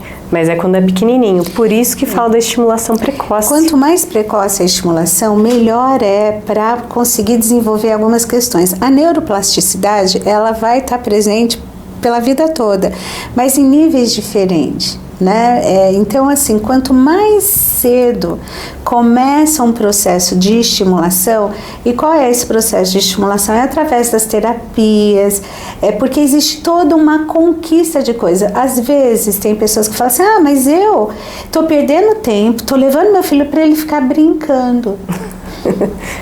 Então, né? é uma brincadeira, né, intencional para ajudar Objetivo. a criança a adquirir e desenvolver ali questões que ela precisa desenvolver. E com criança, o estímulo é diferente do que um adulto. Então não é um simples, mas eu estou vindo aqui, eu estou me sacrificando para ficar brincando. Brinque em casa. A criança aprende brincando. Criança aprende brincando. Criança aprende brincando. Mas é um brincar intencional que o leva a conquistar questões ali que vão ser muito importantes para a aquisição da fala, do pensamento, de se expressar, às vezes até da postura corporal, enfim. Então tudo isso é algo muito importante. Então não é, mas fica ali, não. E é assim, um dia após o outro, são meses ali e de repente a gente vai colhendo os frutos. Lembra sempre, eu gosto de ter esse tipo de associação da semente. A semente, quando a gente pega a semente, enterra ela, no dia seguinte a gente já colhe o fruto? Não é o pé de feijão lá da fábula. Né? A gente pega a semente, a gente enterra, nós não estamos vendo o que está acontecendo, mas lá dentro está acontecendo, aquela semente está germinando, está saindo as raízes, está se aprofundando para depois de um tempo começar a sair o primeiro raminho ali e tal e coisa. E aí depois de um tempo a gente vai poder colher esse fruto, mas não é imediatamente. Então lembra-se, olha, eu estou lançando as sementes pela fé, é terra fértil e eu vou colher o fruto disso. Amém. Eu não sei quanto tempo vai demorar esse fruto. Eu ouvi dizer, não sei se é bem isso, porque a agricultura não é a minha área. Mas eu adoro tâmara, né? Eu adoro tâmara. Mas eu ouvi dizer que a tâmara demora cerca de 70 anos. Quando você planta a semente para você colher. E quando eu fui para Israel, gente, eu fiquei encantada com as tamareiras. Eu vi plantação de tamareiras, porque a gente não vê isso aqui no Brasil, né? E eu fiquei encantada com as tamareiras. E aí, se eu gostava de tâmara, passei a gostar muito mais. E eu fiquei pensando, gente, alguém pensou que um dia essa delícia poderia ser degustada por tantas pessoas e não foi assim preguiçosa. Eu falo, imagina, eu vou plantar algo que eu não vou colher, né? Eu não vou fazer isso, imagina. Não, olha, isso não pode deixar de existir. Eu vou lançar, eu vou plantar, eu vou, né? Trazendo um pouco mais para a nossa realidade. Também ouvi dizer, eu não sei se é correspondente isso ou não, que a jabuticaba, gente, eu amo jabuticaba. Bom, eu adoro frutas, né? Mas a jabuticaba, gente, ela é muito interessante. A jabuticaba, eu ouvi dizer que ela demora de 12 a 15 anos para dar os frutos. Aí você pode dizer, não, mas eu quero agora, eu quero colher agora. Mas se eu não plantar, daqui 15 anos, vai ter se passado esse tempo na minha vida e eu não vou ter o prazer e a delícia de colher aquela jabuticaba e comer, né? E ter sempre, porque aí vai continuar frutificando, né?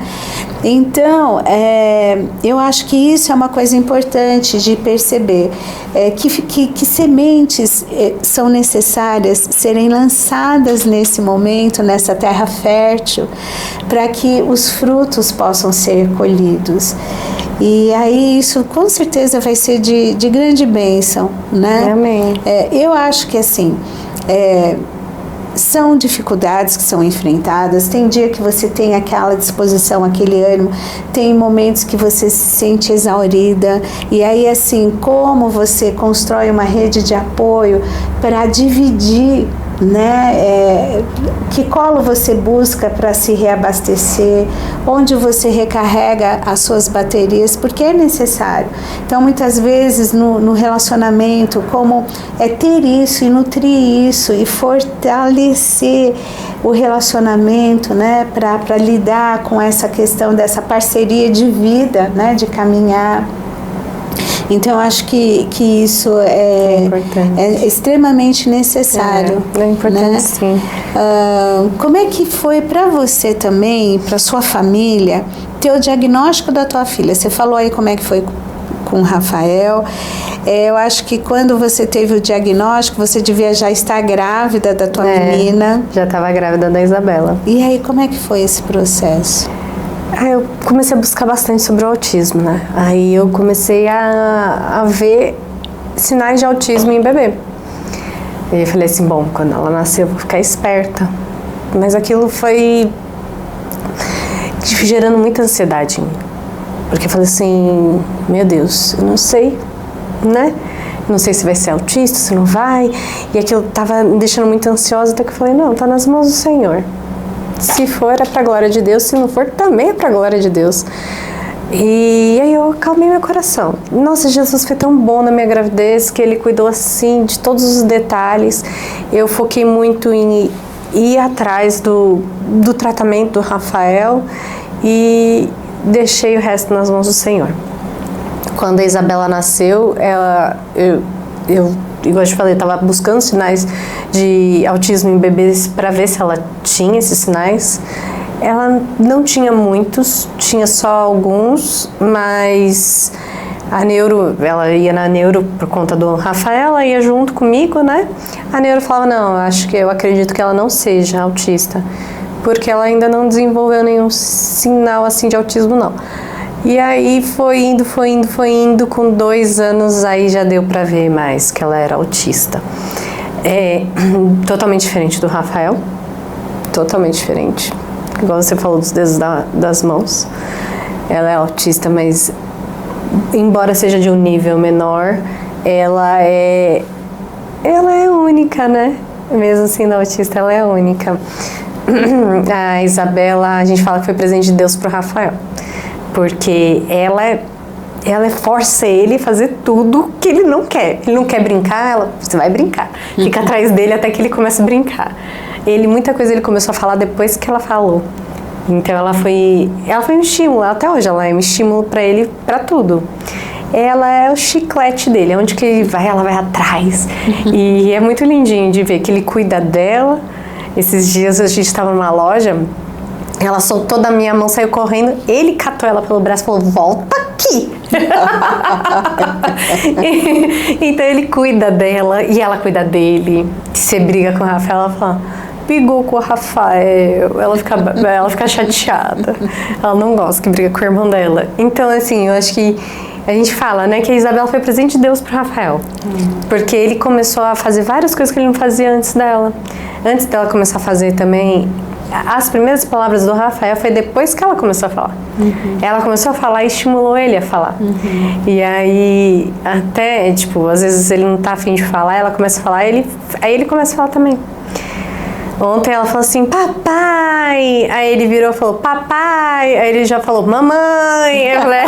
Ele não quer ficar pra trás, ele quer fazer mais. Isso é bom. É um estímulo que ele tem em casa, que foi Deus que providenciou mesmo pra ele. Ela é única também, embora também seja autista, ela é única, assim como ele. Eles são únicos, super carinhosos, super carinhosos. Eles são assim... uns amores. Por isso que a gente não pode, igual você tinha falado, né? Todo autista é assim, não dá pra falar que eles são numa caixinha, tão né? únicos, Quadrado. Você sabe que esses dias eu ouvi falando assim, que quando você quer ter filhos, tem que estar disposto a vir o que vier, porque às vezes pode vir uma criança autista, TDAH, síndrome de Down, e isso era uma coisa que eu não tinha na minha cabeça antes de engravidar. Como eu já tinha tido um filho, eu pensei, todo filho ia ser daquele jeito. E não. E hoje em dia eu tenho a plena convicção de, tipo, quando você engravida, é uma caixinha de surpresas. Você não sabe o que vai vir. Independente de qualquer coisa, de qualquer transtorno, de qualquer tipo de situação que venha a criança, ela é para a glória de Deus. Sim. Não é? E isso é a certeza que a gente tem, né? E não pode faltar. Que foi quando Jesus falou, mestre, quem pecou para que ele fosse cego? O pai ou a mãe? Jesus disse assim, nem o pai nem a mãe. Ele nasceu cego para a glória de Deus, para se manifestar a glória de Deus. E eu acredito que, eu acredito não, é a palavra do Senhor. Então nós nascemos para a glória de Deus, independente de qualquer coisa que nós tenhamos, se esteja cego, se esteja gago, se esteja mudo, se seja qualquer coisa que sejamos, nós nascemos para a glória de Deus e que a gente consiga estar perto da glória dele para a gente manifestar, né? Porque quanto mais perto do Senhor, mais a gente consegue enxergar essas diferenças que tem o ser humano e une a gente. São diferenças lindas, que se a gente conseguir ter os olhos totalmente diferentes de preconceito, que a sociedade sempre foi uma sociedade preconceituosa, se a gente tirar esse olho do preconceito e olhar com os olhos de amor, a gente vê como que essas diferenças são lindas e faz tudo ser único, ser especial. Sim, com certeza. E Clarice, me fala um pouquinho sobre como é que é a interação do Davi com os irmãos. Né? Como é que é para ele toda essa questão aí do autismo dos irmãos? Qual é a compreensão que ele tem disso? Como é que é o dia a dia? O Davi me ajuda muito com os irmãos. Muito, muito, muito, muito, muito, muito. Tanto que ele às vezes fala com o Rafael obedece mais ele do que a mim, você acredita? Ele me ajuda bastante com as crianças, mas assim, ele não trata eles como se fossem autistas. Ele trata como se fosse qualquer irmão, sabe? Ele tem ciúme também, como se fosse irmão, briga como se fosse irmão. Tudo, ele não faz essa diferenciação. Mas eu acho que isso torna ele muito mais humano, ter irmãos autistas, sabe? Eu vejo por situações que ele conta, que, por exemplo, ele vivencia na escola, um amiguinho xingando o outro de autista, como se fosse uma depreciação, exatamente. Né? E isso incomodou ele, tanto que ele veio me falar. Então você vê, isso tornou ele mais ser humano, mais sensível, sabe? E o que eu falei para ele foi: filho, você tem que explicar pro seu colega que ser autista não é ser menor nem maior do que ele, é ser outro ser humano. Isso não faz dele um ser humano melhor só porque o outro é autista e ele não. Isso não faz dele um ser humano melhor. E isso é bom você falar para os seus amigos, porque eles estão numa fase de adolescência. Essa fase é uma fase que eles fazem esse tipo de coisa uns com os outros. Mas a gente está vivendo uma sociedade tão diferente nesse quesito, que a gente já sabe que o bullying traz consequências. Então eu falei assim, imagina aquelas crianças, porque na sala dele tem crianças autistas. Imagina quem está ouvindo, como que eles não estão se sentindo agora? Eu falei assim, a gente tem que se colocar no lugar do outro. E aí ele falou assim, mãe, é verdade. Eu vou falar pra ele. Só que ele não teve coragem de falar. Ele falou assim, você fala? Eu falei, falo. Só que ele falou pro menino, né, que eu ia conversar com o menino. E aí o menino nunca mais foi em casa pra conversar. Acho que o menino ficou com medo e falou assim, eu não, tô fora. Mas você vê, isso traz sensibilidade, né? Eu acho que assim, trazer uma consciência, né? Uma consciência. Eu acho que as escolas têm que fazer isso, né? Sobre qualquer diferença que exista, né? Então, porque é muito complicado essa questão do bullying, enfim. Mas trazer essa conscientização da responsabilidade e principalmente do respeito ao diferente, né? Então acho que isso é uma questão. Clarice, conta um pouquinho pra gente sobre a sua questão profissional. Como é que você falou que você dava aula, tudo, como é que a tua questão profissional você teve que readequar, abrir mão, enfim, para poder dar assistência para os seus filhos? Por um período eu tive que abrir mão, por um período. Hoje em dia não, hoje em dia eu já trabalho, mas porque eu tenho uma rede de apoio, realmente, porque às vezes eu tenho que viajar a trabalho e eu preciso de ajuda, né? E eu tenho ajuda minhas tias, minha avó, meu avô, meu marido.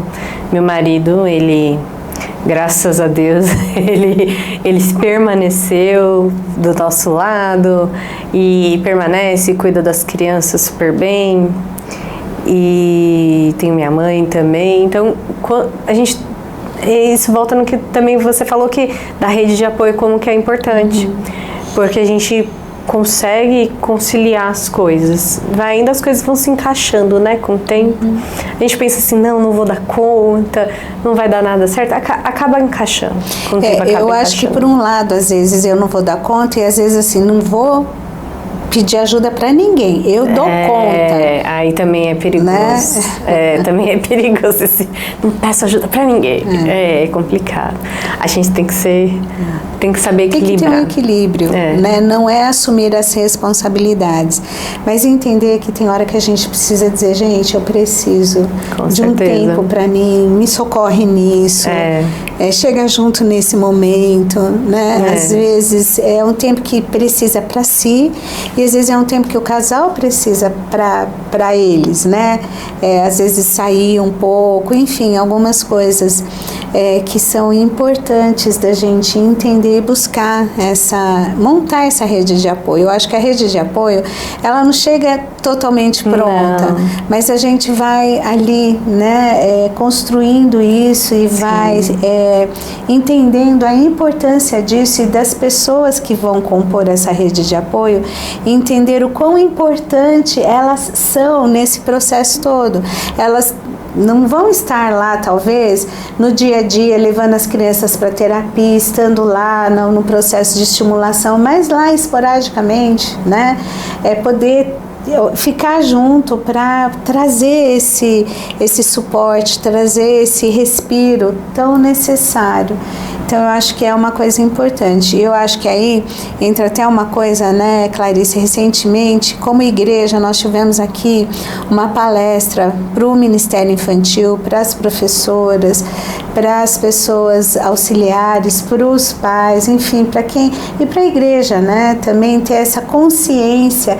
Como caminhar junto, né? Como receber essas crianças, como se adequar, né, o ambiente, enfim, as necessidades para a gente poder tá recebendo essas crianças, independente de qual seja a questão, se é um autismo, se é alguma outra síndrome, outro transtorno, ou enfim, que limitações e adaptações são necessárias para que a gente possa fazer isso.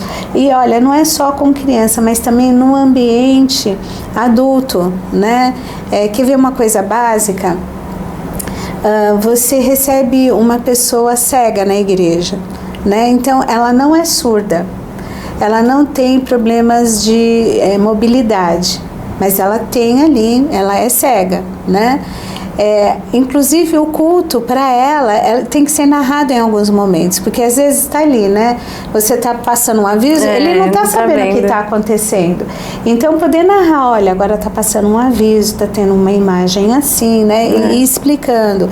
A tradução simultânea para surdos, enfim, você ter o ambiente para receber um cadeirante, né? Porque isso faz parte da nossa vida, da nossa realidade. Nós não podemos excluir, né? Olha, é melhor que não venha, é melhor que não, porque traz um transtorno, não. Como é que nós, como igreja, eu acho que a gente tem muita coisa ainda para caminhar, para conquistar, para adequar, isso é fato. A gente precisa estar muito consciente disso. Mas eu achei assim que foi tão importante, nos ajudou a ter uma compreensão, foi um pontapé inicial, tem muita coisa ainda aí para ser feito, né, como igreja, mas como é importante a gente ter essa consciência, né, essa realidade, assim como recentemente a gente teve aqui o treinamento para pais sobre a questão do abuso infanto-juvenil, né, de crianças e adolescentes, e domingo nós tivemos o treinamento com as crianças e os adolescentes, né, como se prevenirem de situações de possíveis abusos, né, E é importante, é uma coisa que tem que ter, que sempre tem que ter, que a gente tem que investir, que a gente tem que... Há uma preocupação muito importante com a vida espiritual da criança, mas também com toda uma questão de um contexto que a gente está inserido. Porque, gente, inclusive a criança que tem, independente do tipo de limitação que ela possa ter, ela tem uma vida espiritual. Ela tem uma alma que tem sede de Deus. E é lindo ver como Deus se manifesta, né? E que eles passam a conhecer e passam a confiar em Deus. É muito lindo isso, né? Você sabe que você falou uma coisa, eu acho que é fundamental. É falar sobre as deficiências dentro da igreja. Eu vejo que muitas igrejas, que a gente nós antes de chegarmos aqui, nós visitamos algumas igrejas. E o que fez a gente não ir para algumas igrejas? Foi exatamente a exclusão do diferente. Você se deparar com preconceito no mundo, você acha, eles são do mundo, eles não sabem o que fazem, não conhecem a palavra de Deus. Mas você se depara com preconceito dentro da igreja é muito doído. Porque na igreja você pensa que você vai ter o acolhimento, você pensa assim, eles conhecem a palavra de Deus, vão ter amor, vão ter paciência. E quando você não encontra isso, muita gente acaba se desviando da igreja por causa disso. Isso é triste, é triste. Imagina nosso pai vendo, falando assim, gente, não estão indo na igreja porque não encontram acolhimento. Já aconteceu com o Rafael e acontece porque eu ouço relatos, já vieram falar comigo também, casos de crianças autistas que vai nas igrejas e tentam exorcizar a criança. Exorcizar. Não é possessão demoníaca, gente, pelo amor de Deus. Que absurdo. Então, e aí você como pai e mãe, você pensa assim, eu não vou voltar para essa igreja. Eu ouvi recentemente uma mãe falando assim para mim, Clarice, fiquei tão constrangida. Meu filho já está numa fase de pré-adolescência e eu não consigo falar mais para ele, vamos à igreja, porque ele também ficou constrangido. E qual a vontade que ele vai ter de participar da igreja? Então, aí vem o papel fundamental da igreja, que é trazer as pessoas para perto, não afastar. Aí são vidas que acabam sendo desviadas do Senhor por... Não digo que quem fez isso fez por maldade, porque a pessoa não fez por maldade. Ela fez porque na mente dela... Por desinformação. Exatamente. Até, né? Por uma coisa que... Exatamente. Né? Então, por isso... Não justifica, mas... É complicado isso, mas eu acho que principalmente com criança, a gente não, mesmo se não for autista, nada, gente, para com esse negócio de catar criança para tirar demônio, que é filho do outro, não, é complicado. Criança, eu acho que não tem que colocar a mão. Quando é uma criança especial, então, acho que se torna uma situação muito mais delicada.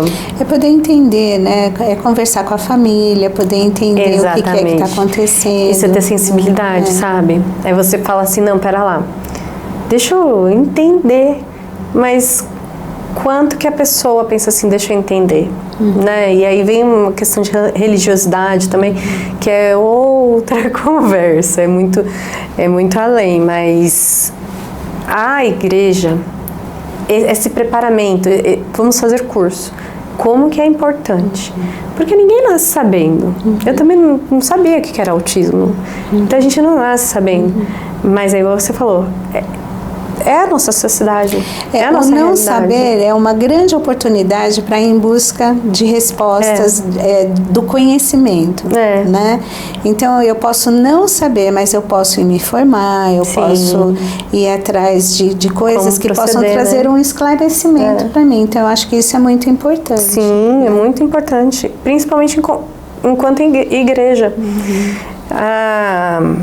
Os autistas crianças tem uma dificuldade mesmo de se manter sentados olhando o culto. Ou então, fazendo qualquer tipo de atividade, eles têm uma dificuldade maior. quando a igreja não está aberta ao diferente, ao novo, isso daí, essa dificuldade acaba sendo interpretada de outra forma. E aí vem essa questão da religiosidade. E o quanto que é importante uma igreja não ter só essa visão, ter a visão mais social, de empatia, de falar assim, não, pera lá, vamos conhecer, vamos entender. Quando a gente começou a conhecer as igrejas para encontrar uma, eu me deparei com preconceito, eu me deparei com outras que não estavam abertas a entender como que o ministério infantil é importante numa igreja. Quando eu vim pra cá, que eu senti paz no meu coração, que meus filhos ficaram no ministério infantil e eu vi que ali eles ficaram bem, aí a gente falou assim, graças a Deus. Porque tem locais, nem todos os locais, nós entendemos isso depois de um tempo, nem todos os locais nós poderemos estar mais. Antes a gente podia estar em qualquer lugar. Quando era do mundo, então a gente estava em todo canto mesmo. Depois que converteu, aí já ficou mais selecionado. Depois que tive meus filhos autistas, aí agora que eu seleciono ainda muito mais aonde que eu vou estar. Então, não é em todo lugar que eu posso estar. Não é em qualquer hora, não é, eu tenho que selecionar. Porque eu vou estar num lugar que meus filhos vão estar bem, né? Que eles vão se sentir bem. Até porque, às vezes, enfim, tem alguns estímulos ambientais que devem ser evitados, né? Bastante. Então, enfim, eu acho que são realidades que a gente vai tendo essa percepção. Mas o vinde de Jesus, né? Deixai os pequeninos e não os impeçais, ainda continua se propagando, né? Não devemos impedir os pequeninos, né? Ou qualquer ser humano, independente da sua limitação. Não devemos ser a barreira, mas a ponte, né? A ponte, não a barreira, para que sejam alcançados. Meus filhos sabem o que é Jesus, o que é Deus, o que é Bíblia, o que é uma cruz, mas por quê? Será que só foi eu? Não foi só eu. A igreja tem um papel fundamental nisso. Tanto que eles sabem que é domingo, é dia de igreja, de vir para a igreja. Eles falam, Jesus, igreja, eles sabem. Então, quanto que a igreja faz diferença, vai fazer diferença na vida desse ser humano. E aí está cumprindo o papel que Deus deu pra gente, né? E aí, igual você falou, de levar também as crianças, né? De não impedir as crianças de ir até Jesus. O Ministério Infantil é muito parte fundamental nisso, é muito importante em todo local. E é importante entender também quanto que criança diferente aprende, eles entendem, só que eles aprendem diferente, mas eles aprendem. E é como que é importante, né? A gente tá olhando para essas crianças de uma forma diferente, mas está acolhendo essas crianças, acolhendo mesmo com amor, com carinho, com respeito e tá tudo certo. Às vezes meus filhos, eles causam. Olha, assim, né, eu vou te falar uma coisa. Eu acho que criança gosta de correr, criança gosta de... Criança é criança, né? Criança é criança. Óbvio, né, que a gente vai, às vezes, colocando ali um limite, até para eles não se machucarem, né? Mas criança é criança, né? E é tão bom ser criança, né? E é tão bom quando você... tem outras pessoas que aqui eu encontro bastante isso, pessoas que me ajudam. E é bom isso daí, porque eu não sou polvo, né? Que tem um monte de mãos. Consegui segurar eles tudo. Enfim. Então eu acho que é importante isso. Clarice, tem mais alguma coisa que você gostaria de falar? Que a gente já está indo para os finalmente desse momento tão assim, gostoso, né? Assim, são tantas informações, tantas coisas necessárias que precisam ser partilhadas. Mas assim, nesse momento, tem alguma coisa que você gostaria de falar para quem nos ouve? Primeiramente, tudo que é diferente é bom, não é ruim, não é porque é diferente é ruim, mas siga seu instinto, vá atrás. Se você sente que seu filho, seu sobrinho, seu irmão é diferente, vai atrás de um diagnóstico. Não é você procurar dor de cabeça, não, é você trazer libertação para a vida daquela pessoa, dela se entender Libertação, digo, no tipo dela se entender, dela se conhecer. Vá atrás, busque os direitos principalmente, busque o que precisar, advogado, convênio, prefeitura, tudo vai atrás que vai dar qualidade de vida para esse ser humano, ele vai ter uma qualidade de vida melhor, ele vai conseguir se desenvolver melhor com uma ajuda. E não fica com medo não, porque as coisas se encaixam, Deus cuida de tudo, Deus vai cuidando da gente e vai cuidando dos pequeninos dele, dos adultos também, porque não é só, é igual você falou, o autista ele cresce, não existe só criança autista, ele vai crescendo, vai ficando adulto e esse adulto às vezes também precisa de um apoio, ele precisa de você, que olhe para ele como um ser humano, não como um autista só, né? Como um ser humano, que é único, é especial da maneira que ele é. Vá atrás, busque ajuda, busque apoio e que precisar, né? A igreja está aqui, né? Para isso. Vai obrigada, viu? Junto, né? Eu quero, assim, dizer para você que nos acompanhou durante esse podcast, me vem muito assim à mente Joquebede, que foi a mãe de Moisés. Joquebede, ela teve um filho no momento que a sentença era de morte. Todo menino hebreu que nascesse naquele momento deveria já ser morto, sendo saudável ou não, já deveria ser morto, bastasse ser menino. E Joquebede era o terceiro filho dela. Ela já tinha um casal e aí grávida de Moisés, numa época que não tinha ultrassom, que não tinha... Mas eu acho que lá dentro dela, né, ficava um dilema. Gente, tô sentindo que é menino dele. Não, mas Deus não ia me dar um menino que já vinha com uma sentença de morte, talvez seja outra menina. Bom, tô divagando aqui. Mas nasceu Moisés. E essa mãe não se intimidou pela sentença de morte, ela escondeu o filho. Mas ela não pôde esconder esse filho durante toda a infância. O menino foi crescendo, o choro foi ficando forte, não dava mais, né, para abafar ali. Ela precisou confiar que Deus cuidaria desse filho. E ela, né, construiu ali, teceu o cestinho, né, tanto é que é conhecido o cesto, né, de Moisés, né, enfim, vedou aquele cesto. Eu imagino a última mamada antes de colocá-lo naquele cesto. E colocar esse cesto não era em qualquer lugar, era num rio, e num rio que tinha muita coisa, né, mas Deus cuidou para que esse menino, depois, se você não conhece a história, leia a história do nascimento e da vida de Moisés. Na Bíblia você vai encontrar a história a partir do livro de Êxodos. Então leia, porque vai ser importante para você ver como Deus cuida dos detalhes, ele não se esquece de nada. Mas para resumir a história, Moisés foi encontrado pela filha de Faraó, que o adotou e que ali por sugestão, né, de Miriam, a irmã de Moisés, que ficou de olho para ver onde esse cesto ia, ela chegou, e ela não chegou contando, olha, ele é meu irmão, a minha mãe, não. Ela, né, sugeriu ali que podia encontrar uma ama de leite, né, que pudesse, porque era um bebê que precisava ser amamentado. E aí a filha de Faraó diz para Joquebede: pega esse menino e te pagarei um salário. Gente, Deus pagando uma mãe para ser mãe. E é isso que Deus faz com a gente. Deus nos reveste de graça, Deus nos dá força para as realidades que precisamos enfrentar.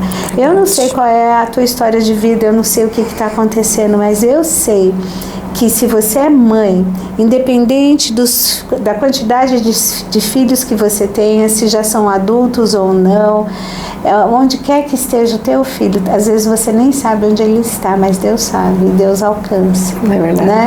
Então, assim, pegue esse filho e te pagarei um salário. Deus vai aí te renovar nas suas forças, na sua saúde, te encorajando para encontrar aí os caminhos para que você possa lidar com essa realidade.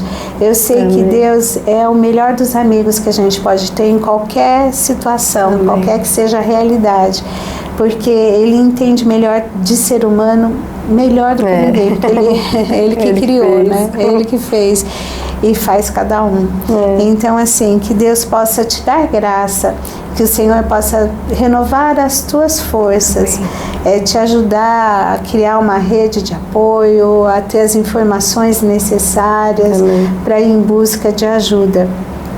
Você não está só, né? Você não está só, por mais que esse sentimento tem momentos, né, que ele é tão presente, olha, parece que eu caminho sozinha, que ninguém me entende, ninguém sabe da minha dor ou, né, das circunstâncias da minha vida. Deus sabe e Ele pode te ajudar, e Deus te ama e Deus não desiste nunca.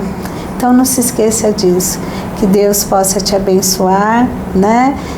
Toda quinta-feira nós temos aí o nosso podcast Aprendendo com Elas. Então não esqueça de curtir, de compartilhar, de comentar, porque quando você faz um comentário, por mais breve que seja, as mídias, né, estão entendendo que esse é um conteúdo importante e outras pessoas poderão ser alcançadas.